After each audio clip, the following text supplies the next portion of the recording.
bonjour et bienvenue dans l'entretien de France 24. Tout d'abord, quelques chiffres. Imaginez une industrie mondiale dont le chiffre d'affaires s'élève à 450 milliards de dollars, mais une industrie sans règles, sans impôts et sans loi. Une industrie que s'est accaparée en grande partie le Mexique ces dernières années grâce à l'esprit entrepreneur et audacieux de quelques chefs de cartels mexicains.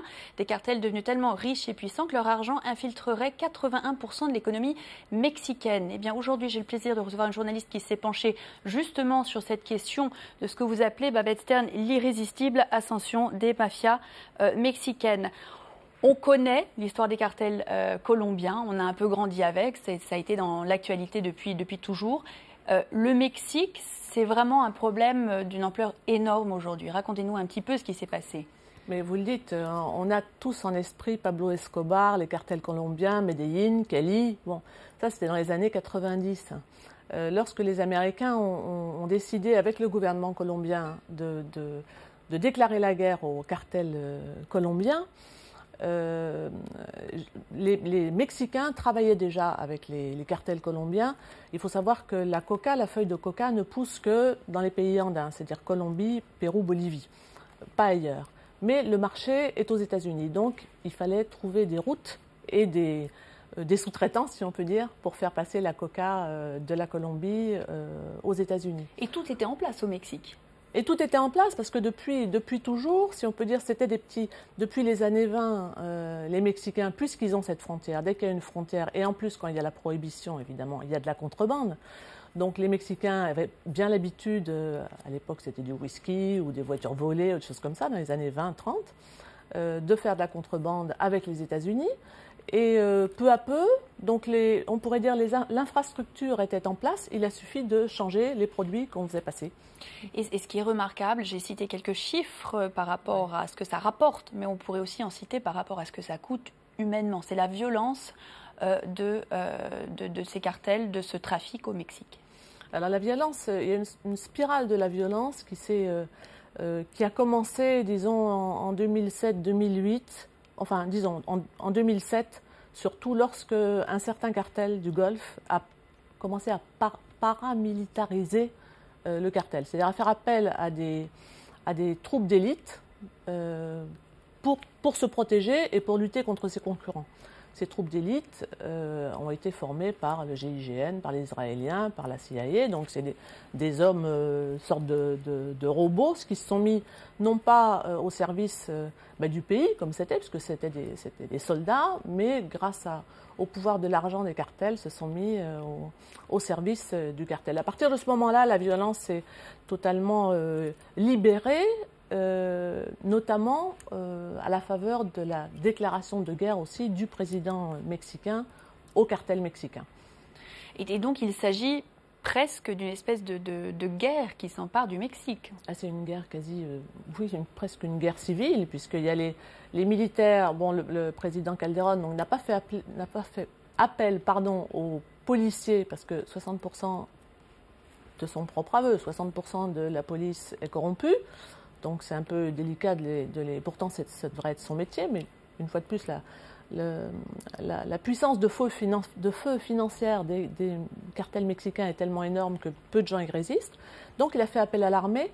C'est pas tellement le rôle de l'armée de faire ça. Il n'a pas l'habitude d'être dans les rues. Il y a des colonnes de blindés dans les rues, dans les villes frontières notamment. Donc les militaires luttent contre les cartels luttent entre eux, et puis évidemment il y a des victimes collatérales, énormément, la population est prise en otage et il y a une violence inouïe, des dizaines de milliers d'orphelins évidemment, et des gens qui meurent tous les jours, dans des circonstances assez violentes. On voit des têtes coupées, des gens qu'on dissout dans la soude, des bras qui sont, enfin bon, pour impressionner l'adversaire. Aussi bien les autorités que le cartel d'à côté. Oui, c'est-à-dire que la violence elle-même est aussi importante finalement que le nombre de victimes. Oui. On cherche à impressionner, on cherche à intimider, oui, tout à fait. Et on a recours à toutes sortes de violences. Comme ça, d'escalade assez terrifiante. Et tout ça, bien sûr, sur la frontière des États-Unis. Et ce qui est intéressant dans votre livre, c'est que vous revenez donc historiquement sur tout ce qui a fait que le Mexique était finalement en place pour reprendre ce trafic qui s'éteignait ailleurs ou diminuait ailleurs. Et développer le sien propre. Et à chaque fois que vous avez fait allusion à la prohibition américaine, à chaque fois qu'il y a eu de la part de Washington des tentatives de diminuer finalement le trafic ou de prohiber certaines choses ou de s'attaquer à certains types de trafic, eh bien, les résultats ont été immédiats de l'autre côté de la frontière. Oui, et aussi c'est le fait de la politique étrangère des États-Unis. C'est-à-dire que lorsque, dans les années 80, on est au moment de la guerre froide, les Américains et la CIA veulent lutter contre les mouvements révolutionnaires d'Amérique centrale, les États-Unis, enfin la CIA ne peut pas demander un budget pour ça au Congrès. Donc il faut qu'ils trouvent de l'argent ailleurs et ils le financent en partie. C'est un des épisodes les plus crapuleux de l'histoire des États-Unis, en partie par l'argent de la drogue.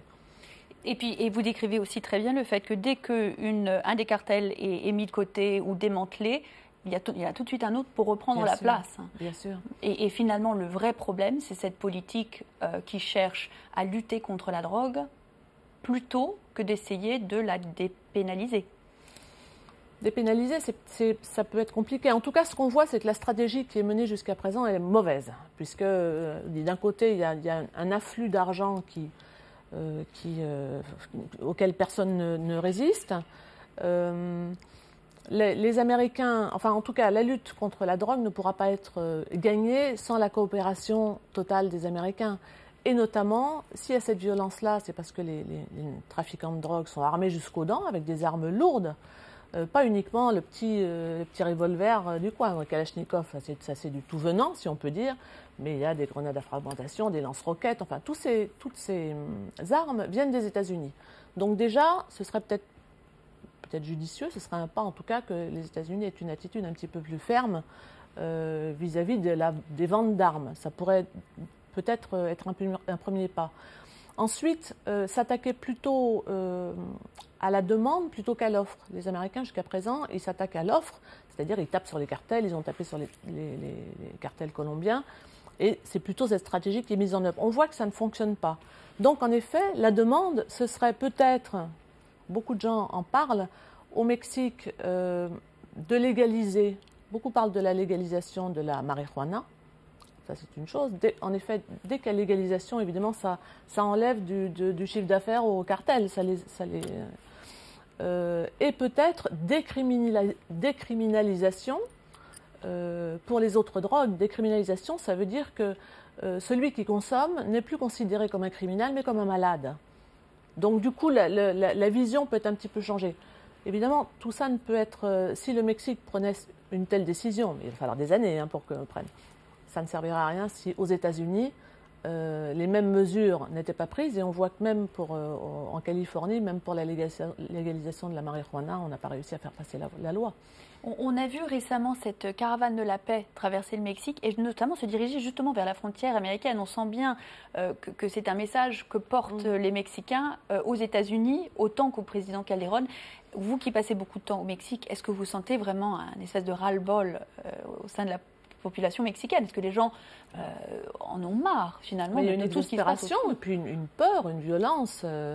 La population est prise en otage, vraiment. Alors en effet, je crois qu'il faut rendre hommage à Javier Sicilia, qui est ce poète qui a pris la tête de cette caravane et qui a pris la tête de ce mouvement dont le fils a été assassiné il y a 3 mois et qui tente de transformer, disons, le malheur qu'il a subi en une action militante en faveur de son pays. Donc il est en train d'agréger, et ce serait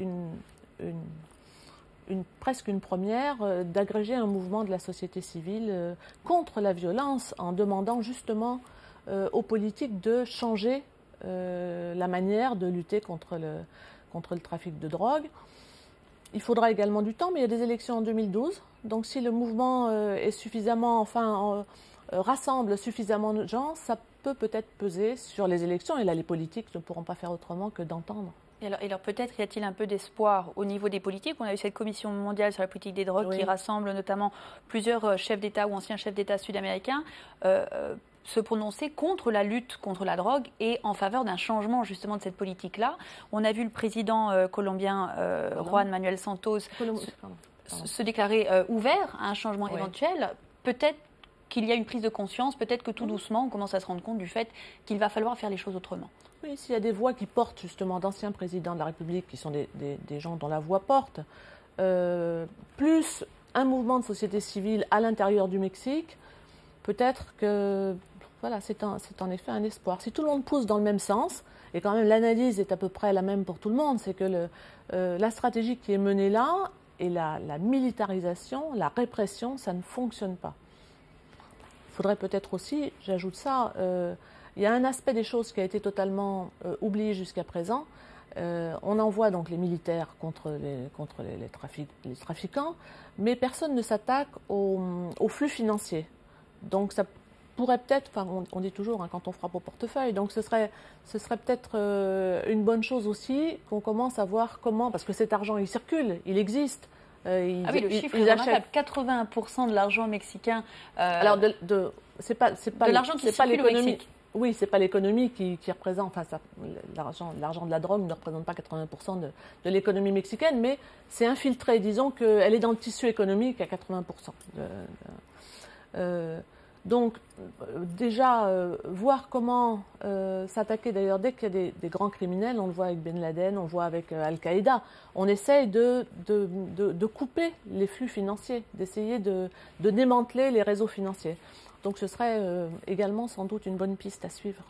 Babette Stern, merci beaucoup d'avoir été notre invitée aujourd'hui. C'est la fin de cette émission. On se retrouve très vite pour un autre entretien sur France 24. Restez avec nous.